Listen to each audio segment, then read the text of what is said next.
अंतर्राष्ट्रीय मीडिया में एक खबर की चर्चा इन दिनों तेजी से हो रही है। वो खबर यह है कि अमेरिका गल्फ कंट्रीज से अपने सैनिकों को बड़ी तादाद में हटा सकता है।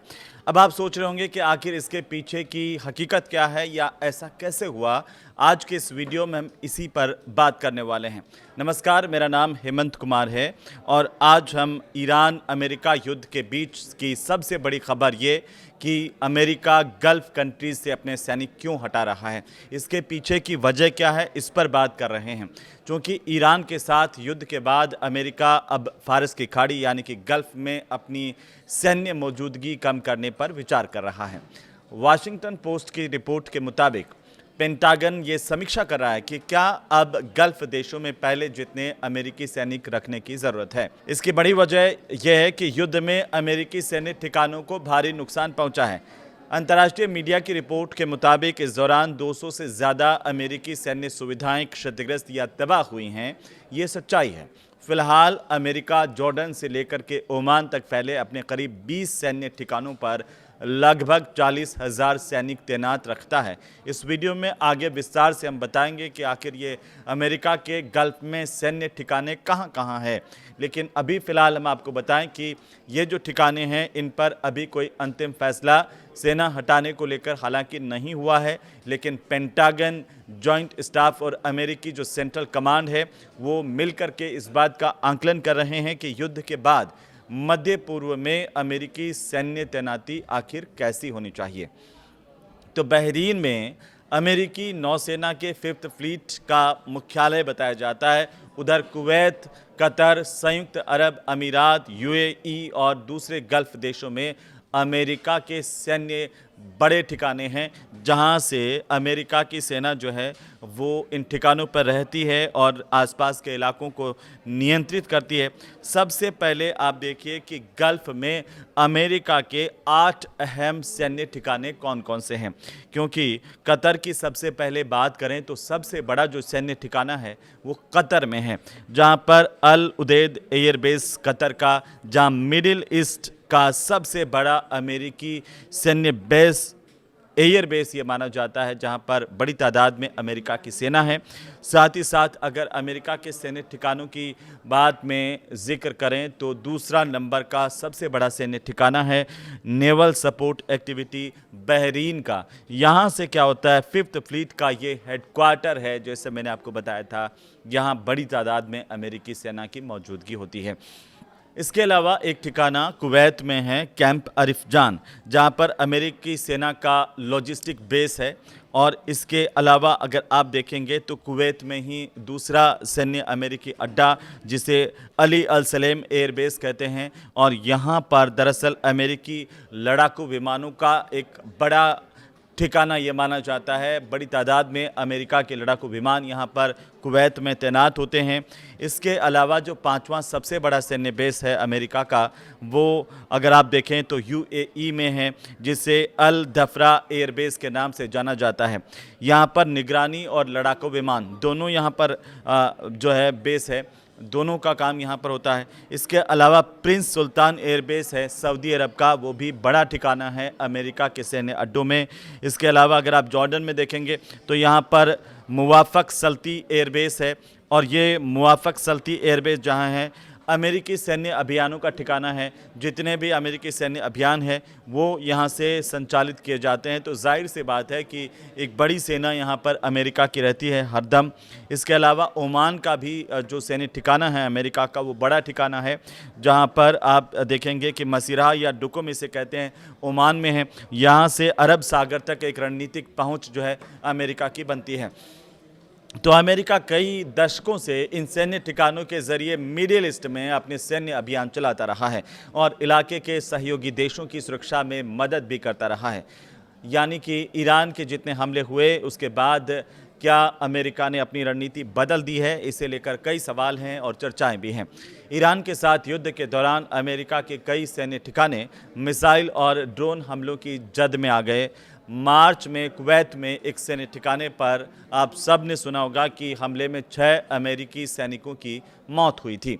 एक रिपोर्ट के मुताबिक युद्ध में 200 से ज़्यादा अमेरिका के सैनिक अमेरिकी मिलिट्री फैसिलिटीज़ को नुकसान पहुंचा और इस दौरान कुल मिलाकर के 18 अमेरिकी सैनिकों की मौत होने की जानकारी अंतर्राष्ट्रीय मीडिया में भी आई। वहीं ईरान के हमलों से बचाव के लिए अमेरिकी सेना को 1000 से ज़्यादा एयर डिफेंस इंटरसेप्टर मिसाइलें दागनी पड़ी। इससे पैट्रियट और थार जैसे जो एयर डिफेंस सिस्टम है अमेरिका के, उनके मिसाइल भंडार पर दबाव बढ़ गया। कहा यह भी गया कि अमेरिका के पास थार के ये जो मिसाइल सिस्टम है उसमें भारी कमी आई है। अमेरिकी सैन्य अधिकारी ये मान रहे हैं कि भविष्य में अगर इस तरह के हमले होते हैं या इस तरह के हमलों का खतरा होता है, उसको कम करने के लिए सैनिकों और सैन्य उपकरणों की तैनाती पर उसे दोबारा विचार करना चाहिए। ये ज़रूरी भी है। सैनिकों को दूसरी जगह पर भेजने पर अमेरिका विचार कर रहा है। ये जो सब कुछ हुआ है वो दरअसल जो ईरान का युद्ध है उसकी वजह से हुआ। और इस वक्त अगर आप देखेंगे तो पेंटागन में इस समय कई प्रस्तावों पर चर्चा चल रही है। पेंटागन में क्या बातचीत हो रही है इन्हें लेकर के इस पर अलग अलग राय है लोगों की, जिनमें गल्फ देशों से कुछ सैनिक और सैन्य उपकरणों को जॉर्डन, इजराइल या सऊदी अरब के रेड सी यानी कि लाल सागर के तट के करीब तैनात करने का सुझाव भी दिया गया है। अधिकारियों का यह मानना है कि इस इलाके से ईरान की सीधी मिसाइल और ड्रोन पहुंच से अपेक्षाकृत ज़्यादा सुरक्षित हो सकते हैं। अंतर्राष्ट्रीय मीडिया की रिपोर्ट के मुताबिक हम देखें तो सैनिकों की तैनाती को लेकर ट्रंप सरकार के भीतर भी अलग अलग राय हैं, अलग अलग मत हैं, अलग अलग चर्चाएं हैं। एक पक्ष ऐसा है यहाँ पर ट्रंप सरकार में जो ये चाहता है कि अमेरिका मिडिल ईस्ट में अपनी सैन्य मौजूदगी को कम करें और संसाधनों का ज़्यादा से ज़्यादा जो इस्तेमाल है वो घरेलू सुरक्षा और चीन से मुकाबले पर किया जाना चाहिए। तो दूसरा पक्ष क्या कह रहा है? दूसरा पक्ष ये मान रहा है कि गल्फ देशों और इजराइल में मजबूत अमेरिकी सैन्य मौजूदगी को बनाए रखना बहुत ज़रूरी है ताकि इलाके में अमेरिका का प्रभाव जो है वो कायम रह सके। इजराइल में दरअसल सैन्य मौजूदगी को बढ़ाने का भी प्रस्ताव सामने आ रहा है। एक प्रस्ताव ऐसा आया जिसमें कुवैत समेत कुछ गल्फ देशों से सैनिकों और सैन्य उपकरणों को इजराइल के ओवदा के एयरबेस पर भेजने की बात भी कही गई। हालांकि इस प्रस्ताव का प्रशासन के भीतर भी विरोध हो रहा है। कुछ अधिकारियों का ये कहना है कि इजराइल में अमेरिकी सैन्य मौजूदगी के बढ़ने से संवेदनशील खुफिया जानकारी की सुरक्षा पर खतरा बढ़ सकता है। अब गल्फ देशों पर भी इसका क्या असर पड़ेगा, ये बड़ा सवाल है। अगर अमेरिका गल्फ देशों से बड़ी संख्या में अपने सैनिकों को हटाता है तो इसका सबसे ज़्यादा जो असर है यहाँ के सिक्योरिटी इंफ्रास्ट्रक्चर पर पड़ने वाला है। साथ ही पूरे मिडिल ईस्ट के सुरक्षा समीकरण भी इससे बदल सकते हैं। दशकों से सऊदी अरब, यूएई, कतर, कुवैत, बहरीन और दूसरे जो खाड़ी देश हैं वो अपनी सुरक्षा के लिए अमेरिकी सैन्य मौजूदगी पर ही निर्भर रहे हैं, ये अगर आप जानते हैं तो, क्योंकि सैनिकों की संख्या कम होने पर इन देशों को अपनी जो सैन्य क्षमता है उसको बढ़ाना पड़ सकता है या फिर नए सुरक्षा जो साझेदार हैं उनको तलाशना पड़ सकता है। हालांकि अमेरिकी सैनिकों की जो संख्या कम होने का मतलब ये नहीं होगा कि दोनों पक्षों के सुरक्षा जो संबंध है वो खत्म हो जाएंगे। हथियारों की खरीद फरोख्त हो या फिर खुफिया जानकारी को आपस में साझा करना हो या सैन्य सहयोग जैसी व्यवस्थाएं पहले की तरह जारी रखी जा सकती हैं। अब आप देखिए कि सितंबर के महीने तक 3.6 लाख करोड़ रुपए खर्च होने का अनुमान लगाया गया है। पेंटागन का अनुमान है ये, क्योंकि सितंबर के अंत तक ईरान युद्ध पर अमेरिका का जो खर्चा है वो 37.5 अरब डॉलर यानी कि करीब करीब अगर आप उसे भारतीय रुपयों के हिसाब से देखें तो 3.6 लाख करोड़ रुपए तक पहुंच सकता है। और इस अनुमान में क्षतिग्रस्त सैन्य ठिकानों को दोबारा से बनाने का खर्च तो शामिल ही नहीं है। और इसीलिए अमेरिका अब सिर्फ उनकी मरम्मत पर नहीं बल्कि ये भी तय कर रहा है कि जो तमाम ठिकाने हैं सभी ठिकानों को पहले की जगह पर फिर से बनाया जाए या फिर कुछ को दूसरी जगह शिफ्ट कर दिया जाए जो ज़्यादा सुरक्षित हो सकते हैं। अमेरिका ने अब गल्फ देशों में सैन्य ठिकाने क्यों बनाए, ये सवाल सबके मन में होता है।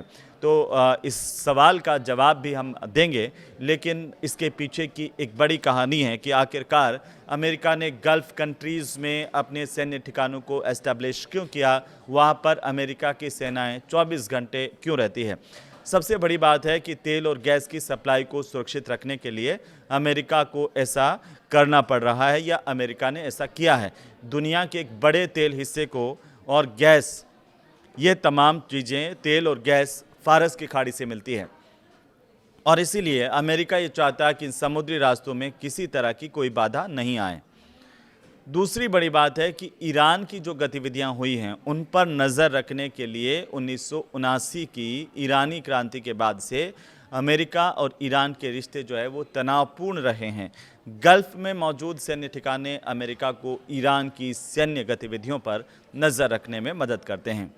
सहयोगी देशों की सुरक्षा के लिए भी अमेरिका ने इस तरह का कदम उठाया था, क्योंकि सऊदी अरब, यूएई, कुवैत, कतर और बहरीन लंबे समय से अमेरिका के रणनीतिक साझेदार रहे हैं। अमेरिकी सैन्य ठिकाने इन देशों की सुरक्षा व्यवस्था का एक अहम हिस्सा माना जाता है।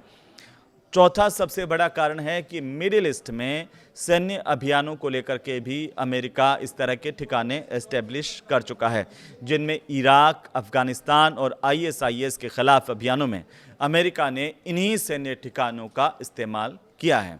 तो अब आपको ये समझ में आया होगा कि आखिर अमेरिका ने गल्फ कंट्रीज़ में अपने सैन्य ठिकाने क्यों बनाए, इनके पीछे की वजह क्या है, और अब जब गल्फ कंट्रीज़ से अमेरिका इन सैन्य ठिकानों से अपनी सेनाएं कम करने का विचार कर रहा है तो उसके पीछे की वजह क्या है, इसके परिणाम क्या हो सकते हैं, आप कमेंट करके हमें बता सकते हैं और साथ ही साथ इसे लाइक कर सकते हैं, शेयर कर सकते हैं।